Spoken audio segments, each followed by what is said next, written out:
Bergembira semua, sudah bebas negeri kita. Indonesia merdeka, Indonesia merdeka, menuju bahagia. Itulah milik kita untuk selama-lamanya. Sorak-sorak bergembira, bergembira semua. Negeri kita Indonesia merdeka, Indonesia merdeka, merdeka, menuju bahagia. Itulah milik kita untuk selama-lamanya. Dari Sabang sampai Merauke bercadar pulau-pulau, sambung menyambung menjadi satu. Itulah Indonesia, Indonesia tanah airku. Aku beri padamu, menjunjung tanah airku, tanah airku Indonesia.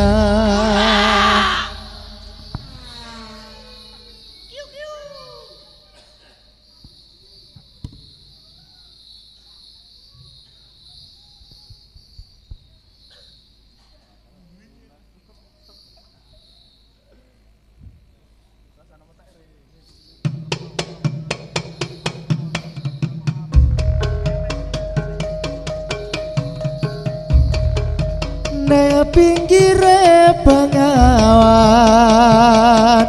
tansah setya ngateni sliramu. Eleng-eleng jamane semono, wes tongkat pitongkat tiga.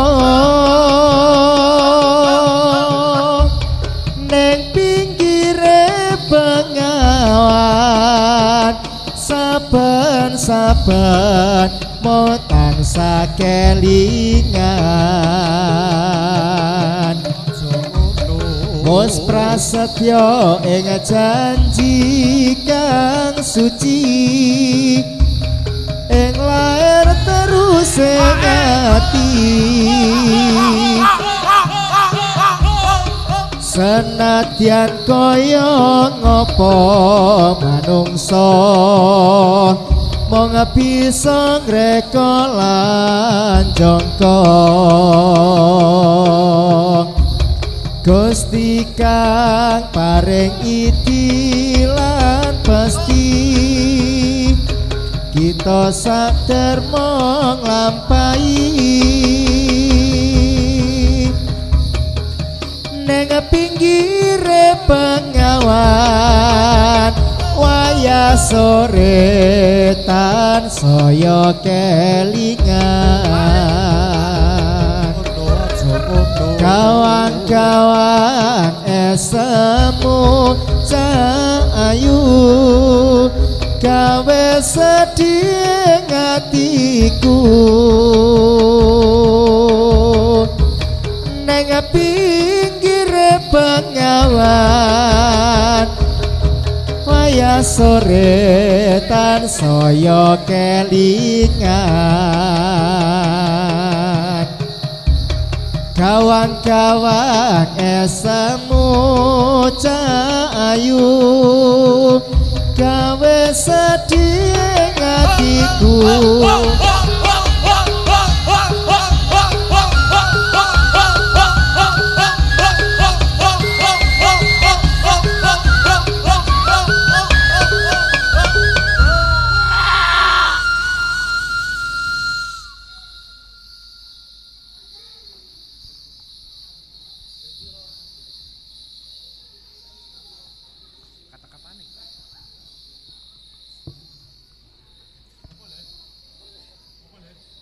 Atur para kanca, atur pambagya dumateng para rawuh sedaya.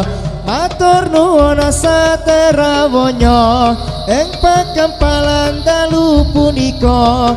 Mugi Allah ingkang Maha Kuwasa karasa paring nugroho atur para putra atur pambagya nyuwun amring bapak ibu sedaya Banda bahu pikiran lan tenaga sarta bantu kelawan jiwa raga mugi Allah ingkang maha kuwasa karasa paring idada kita sesuwun dumateng pangeran saged netepi kewajiban dherek dawuh Gusti Pangeran ingkang kasebat ing dalam Al-Qur'an Nabi Muhammad kang dados utusan kautus dening Pangeran.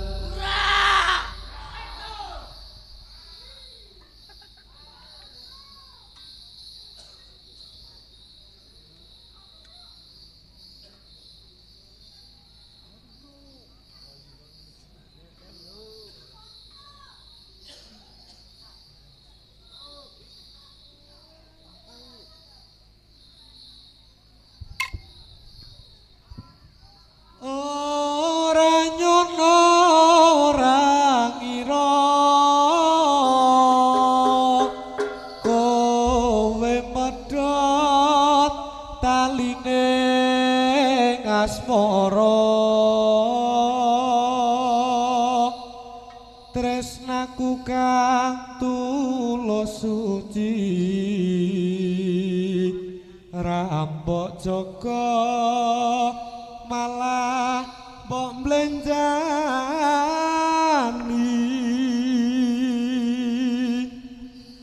Apa pancen wis nasibku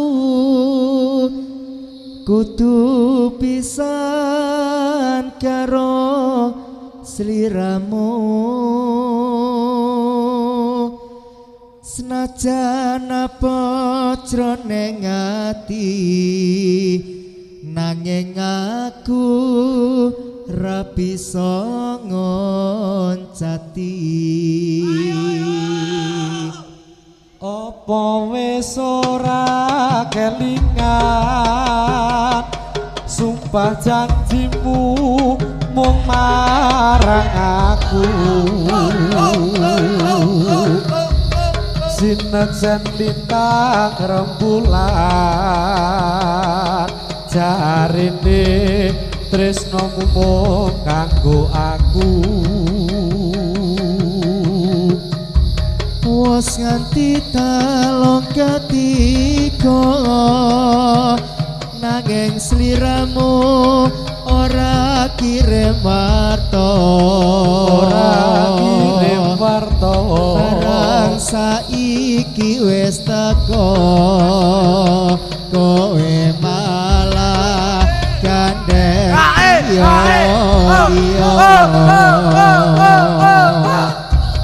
ora nyono ora ngira kowe medhot taline asmara tresnaku kang tulus suci rambok jaga malah mbok mblenjani apa pancen wis nasibku kudu pisan karo sliramu najan apa jroning ati nanging aku ra bisa ngoncati lilo atiku wis lilo senadyan batinku keloro-loro nanging aku ra kuwowo merga atiku wis kepacut tresno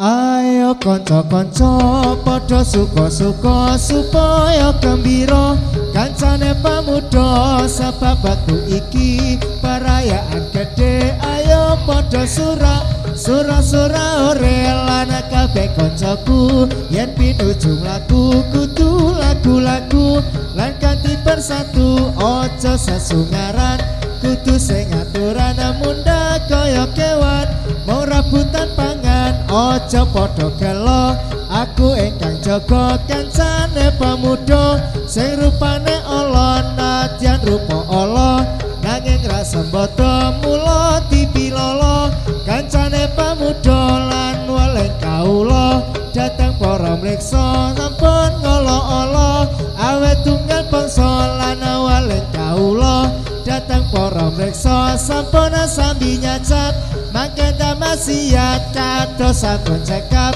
lagu-lagu kula menawi lapat nyuwun pangarsama.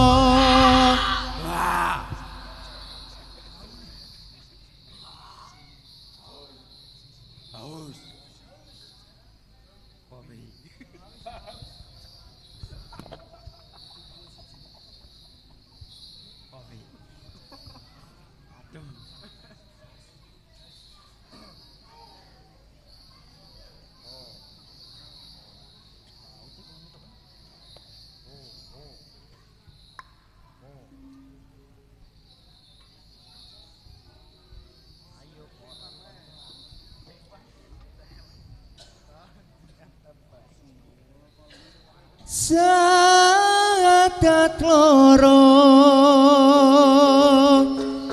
dan gambar keraten Janaka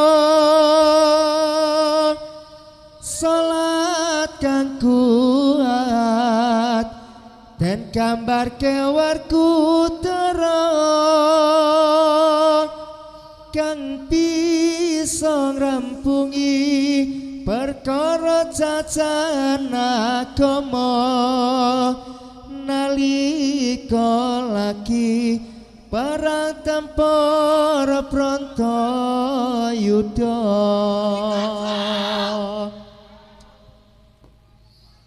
pancen nyata ana tata Islam iku nyata sing utama gawe tuni sing nyabar para wali songo kang duwe gelar Raden Sunan Kalijaga anggone nyabar lewat seni wewayangan susah payah akeh pepalang uga ujian nyatane wali songo kasembatan lanten critake rukuni semewayangan sedang lorot dan kamar keraten Janaka salat kang kuat dan gambar kewarku dara kang bisa ngrampungi perkara jajan agama nalika lagi para tempur Bratayuda bayar zakat dan kinambar Raden Arjuna Raden Puntadewa iku gambarane poso pungkasane munggah kaji lamun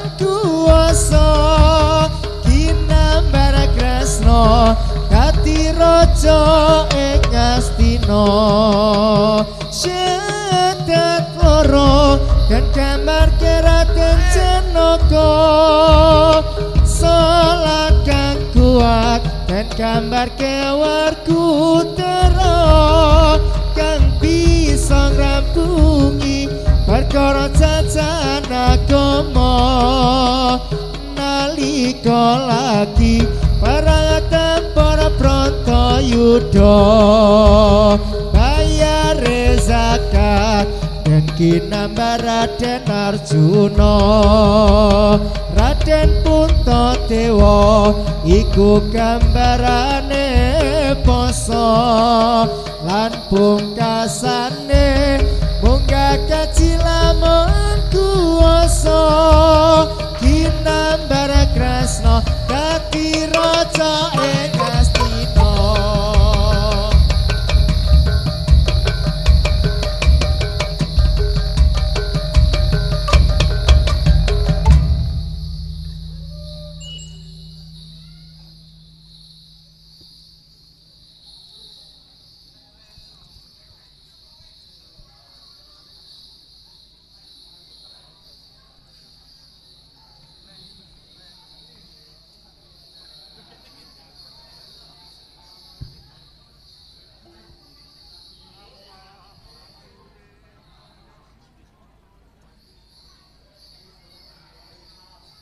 Assalamualaikum mula salam kula kunjo para agung sedherek kawula ingkang samya rawuh ing mriki sedaya perlu amesani dumateng kawula najan kula niki rupa amateni nanging inggih santri mula jawati bila kula niki saged dugi mriki sabat ditimbali kalian warga mriki perlu arah-arah kanjone hiburan supaya netagak sarata bisa aman ayo para kanca matur kang prasaja supaya gembira kancane pamuda nadyan rupa kewan melu parayaan supaya ne akhir bisa entuk karomatan bila para rawuh kakung saha putri kersa mriksani rupa mateni kados sampun cakap lalakon kawula pamenawi lapat nyuwun pangapura.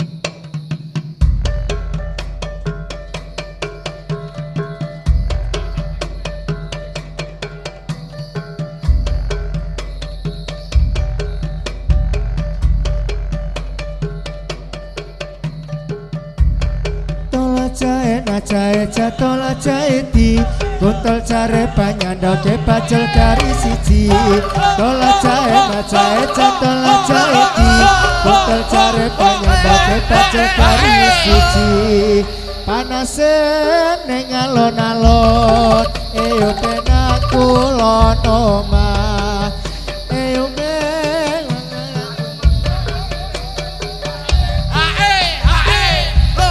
tola jae jatol jae di kontol jare panyandoke bajel kari siji tola jae jatol jae di kontol jare panyandoke bajel kari siji gunung-gunung digawe sawah kepiye oleh banyoni durung-durung yandok digawe susah kepiye oleh lakoni tola jae jatol jae di kontol jare panyandoke bajel kari siji tola jae jatol jae di kontol jare panyandoke bajel kari siji gunung digawe sawah kepiye oleh banyoni durung-durung yandok digawe susah kepiye oleh lakoni tola